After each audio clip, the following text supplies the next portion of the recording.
Hello বন্ধুরা, দুপুরবেলায় মাংস রান্না হলো। সকালবেলায় মাংস নিয়ে এসছে বাবা, মনে করলাম ভিডিওটা করব।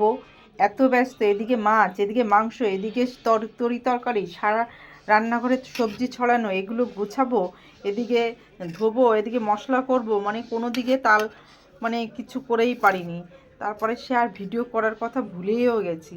বা রান্না করে খাওয়া হয়ে গেছে, তারপরে মনে পড়লো, ও যা, ভিডিওটা তো করা হলো না, তাই মনে পড়লো। এখন আবার এই যে মাংস কিছু রেখেছি, এই বাটিতে দেব,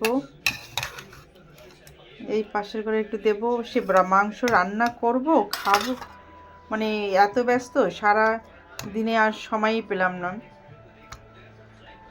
যে দুপুরবেলা ওর বাবা রান্না করেছিল, আবার এর মধ্যে একটু ধনেপাতা দিয়েছে, আবার চই যেটা ঝাল হয় সেই ঝালটাও দিয়েছিল।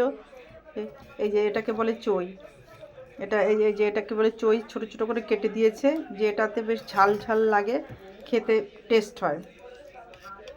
এবার দুপুরবেলায় খেয়েছে, আজকে আর অন্য কিছুই তেমন করিনি, ডাল ছিল, সেই ডাল দিয়ে খেয়েছে। আর সেই জন্য সে মাংসটা যে দেখাবো সেটা আর করার সুযোগই হলো না। আর স্যালাড ছিল সঙ্গে, স্যালাড কেটে রাত্রে রুটি করব। আর এখন এটা যার জন্য একটু বাটিতে রাখছি, একটু দেব, এই জন্য দিদিকে একটু দেব।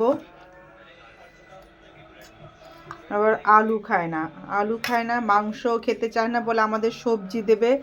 আমরা সবজি খাই, আমাদের মাছ মাংস এত দেওয়ার প্রয়োজন নেই, আমাদের মাংস দেবে না, বারণ করে। তাও মাংস রান্না হয়েছে, এখন না দিলে, দুপুরবেলায় খেয়েছি, আবার আছে রাত্রে খাবে, একটু না দিলে ভালোও লাগে না যে আমরা খাচ্ছি। কি আছে, চিপস কোথায় পাবো?